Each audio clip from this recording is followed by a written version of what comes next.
TMC সরকারই একমাত্র এই পশ্চিমবাংলায় বিজেপিকে পথ দেখিয়েছে। তাই পশ্চিমবাংলার অলিতে গলিতে মানুষ সব বুঝে গেছে। মানুষকে ভুল বুঝিয়ে যাতে মুসলিম সমাজের মানুষ এবং কিছু দাদা একটা প্রশ্ন, সেটা হচ্ছে আপনি বলছেন যে বিজেপির দালাল মমতা, কেন বলছেন? বাংলার মানুষের ওপরে যেভাবে নির্যাতন কেন্দ্রীয় সরকার করছে, এসআইআরকে কেন্দ্র করে নানা রকম বিভ্রান্তি। 2011 সালের আগে এই পশ্চিমবাংলার মাটিতে কোনো বিজেপির কোনো ঝান্ডা বলো কোনো পদ্মফুল ফুটতো না। এসআইআর বলতে গেলে অবশ্যই করি পশ্চিমবাংলা নিরপেক্ষ যাতে হয় এবং ন্যায্য হোক, তাতে কোনো রকম আমাদের অসুবিধা না। দাদা একটা প্রশ্ন, সেটা হচ্ছে আপনি বলছেন যে বিজেপির দালাল মমতা, কেন বলছেন? 1998 সালে মুখ্যমন্ত্রী মমতা বন্দ্যোপাধ্যায় তিনি বলেছিলেন ফন্ডে বিজেপিকে নিয়ে এসে নড়ব অটল বিহারীর হাত ধরে। কিন্তু আমরা তা দেখেছি 2011 সালের আগে এই পশ্চিমবাংলার মাটিতে কোনো বিজেপির কোনো ঝান্ডা বলো কোনো পদ্মফুল ফুটতো না। 2011 সালের আগে মুখ্যমন্ত্রী মমতা বন্দ্যোপাধ্যায় যখন এই পশ্চিমবাংলার মাটিতে সিংহাসনে বসে, বাংলার মসনদে বসে, আমরা দেখেছি একের পর এক বিজেপির উত্থান। আইএসএফ ইন্ডিয়ান সেকুলার ফ্রন্ট 2021 সালে জন্মগ্রহণ করেছিল, কিন্তু 2021 সালের আগে যখন টিএমসি সরকার এই পশ্চিমবাংলার মসনদে বসে, টিএমসি সরকারই একমাত্র এই পশ্চিমবাংলায় বিজেপিকে পথ দেখিয়েছে।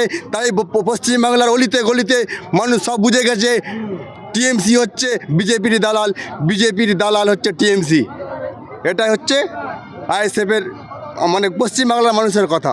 আইএসএফের লড়াই সেটাই হচ্ছে আইএসএফের লড়াই। এই পশ্চিমবাংলার আগে 2011 সালের আগে মন্দির মসজিদ নিয়ে রাজনীতি ছিল না। এই পশ্চিমবাংলার আগে যখন মুখ্যমন্ত্রী মমতা বন্দ্যোপাধ্যায় এই পশ্চিমবাংলার মাটিতে আসে, তখনই মসজিদ মন্দির নিয়ে রাজনীতি করছে। কেউ রাম মন্দির করছে এই ভারতবর্ষে, আর কেউ ওই জগন্নাথ মন্দির করছে, দুর্গাধাম করছে। কিন্তু একটা সরকারের কি কাজ যে জগন্নাথ মন্দির মসজিদ করবে কাজ, আর এই ধর্মতলাটা বেকার যুবকদের জন্যে ধর্নাতলায় পরিণত হয়েছে ইন্ডিয়ান সেকুলার ফ্রন্ট আইএসএফ। আমরা বলতে চাই এই পশ্চিমবাংলার মাটিতে আমরা এরকম করে রাজনীতি করতে দেবো না। একটা সরকারের কাজ কি হবে ভাই? একটা সরকার কি কাজ করবে? একটা সরকারের কাজ হবে কর্মসংস্থান করবে, শিক্ষা বাসস্থান করবে, কিন্তু তা না করে আমাদের হিন্দু মুসলমানের মধ্যে ডিভাইড করে রাজনীতি করছে। তাহলে মমতা ব্যানার্জি কি ধর্মের রাজনীতি করছে? অবশ্যই ধর্মের রাজনীতি করছে মমতা ব্যানার্জি, অবশ্যই ধর্ম রাজনীতি করছে। কিন্তু এই পশ্চিমবাংলার বেকার যুবক, লাঞ্ছিত বঞ্চিত নিপীড়িত মানুষ এই ধর্মের রাজনীতির মমতা ব্যানার্জি জিতে আমরা মানছি না, মানবো না। এসআইআর ওয়াকফ আইন হবে না এমনটা বলেছিলেন মমতা বন্দ্যোপাধ্যায়, কিন্তু তাও হলো। বলি বিষয় হচ্ছে যে আপনারা মিডিয়া, আপনারা কখন কি ছাড়বেন আপনারা জানেন না। আমি একটু যেটুকু ভালো করে বুঝি যে পশ্চিমবাংলায় আজকে এসআর নয়, বিগত দিনেও যে স্বাধীনতার পর থেকে 13 বার এসআর হয়েছে, তখন কিন্তু আমরা কেউ জানতে পারিনি, বুঝতে পারিনি। আজকে এই মমতা ব্যানার্জি প্রথম বলেছিল পশ্চিমবাংলায় যে পশ্চিমবাংলায় যে বাংলাদেশ থেকে এই দেশে এসে এনআরসি চালু করতে হবে।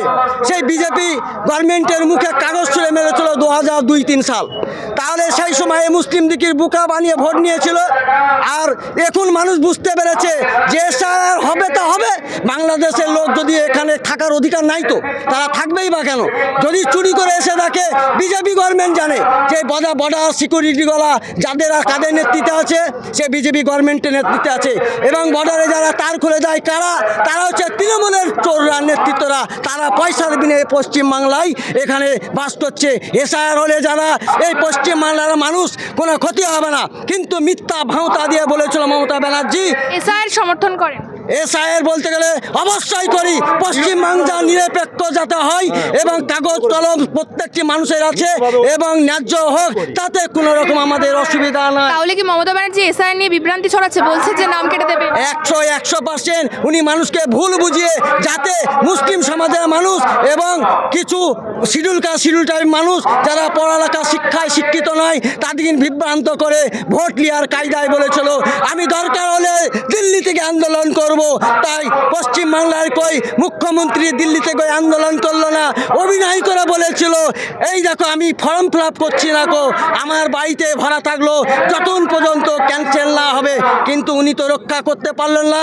তাই ভারতবর্ষের সংবিধানের যে মৌলিক অধিকার আছে সেই অধিকারের মর্যাদা আজ সেই ডক্টর বি আর আম্বেদকর দিয়েছে, তাই সমস্ত সম্প্রদায়ের মানুষের অধিকার আছে, এসআইআর হোক, কোনো অসুবিধা নাই, কিন্তু নিরপেক্ষ হোক।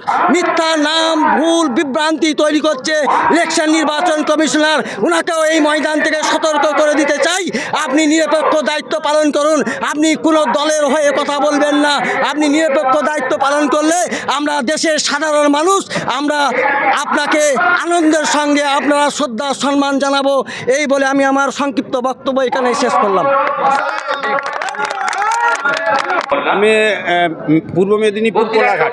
পূর্ব মেদিনীপুর থেকে এখানে এসেছেন, মানে কি বার্তা পাওয়ার জন্য এসেছেন? বার্তা বাংলার জনগণের জন্য কিছু মানে সুষ্ঠুভাবে শান্তিভাবে বসবাস করতে পারুক এই আশা রাখবো।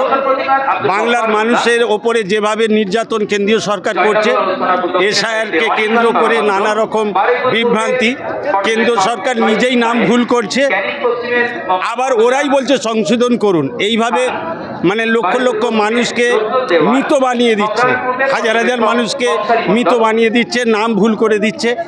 এরই আমরা সুষ্ঠুভাবে বাংলার মানুষ তথা ভারতবর্ষের মানুষ সুষ্ঠুভাবে যাতে করে শান্তিভাবে জাতি ধর্ম নির্বিশেষে সকলে একত্রিতভাবে যেমন ভারত স্বাধীনতা হয়েছিল সেইভাবে পুনরায় আবার ভারতবর্ষতে সকলে সুষ্ঠুভাবে শান্তিভাবে বসবাস করুক এই আশা রাখি। আর এখানে এটাই যে উদ্দেশ্য, বাংলার সকল মানুষ সমান অধিকার, ভারতবর্ষের সকল জাতির সমান অধিকার, সেই সমান অধিকারের দাবি এখান থেকে উঠবে, সকলে সমানভাবে সুষ্ঠুভাবে থাকবে, এটাই আমরা আশা করি। সুষ্ঠুভাবে নেই পশ্চিমবঙ্গের মানুষ। দেখুন, যদি আপনি ওটা দেখতে চান তাহলে যেদিকে তাকাবেন, ডান দিক বাম দিক পশ্চিম দিক পূর্ব দিক অশান্তি আর অশান্তি, সেখানে শান্তি কোথায়? সাংবাদিক টিভি খুললেই দেখা যায় এখানে মারপিট, ওখানে মারপিট, এখানে গন্ডগোল, জীবিত মানুষকে মৃত করা হচ্ছে বাংলায়। তাহলে এগুলোর বিরুদ্ধেই আজকে মানুষের জন্য, জনগণের জন্য, সমস্ত জাতির মানুষের জন্য আজকের এই সভা। এটা কোনো ধর্ম নয়, কোনো রাজনীতিও নয় বলতে পারেন, এটা আইএসএর একজন মানে বাংলার মানুষ নেতৃত্ব দিচ্ছে বা নেতা, কিন্তু বাংলার মানুষ হয়ে কর্মী নওশাদ সিদ্দিকী সেই বাংলার মানুষের হয়ে কাজ করতে এসেছে। সেটা বাংলার মানুষ যাতে আরও সুন্দরভাবে ভালোবাসা ভ্রাতৃত্বর সঙ্গে থাকতে পারে, এটাই আমরা আশা করব, এইভাবেই আমরা চলতে চাই।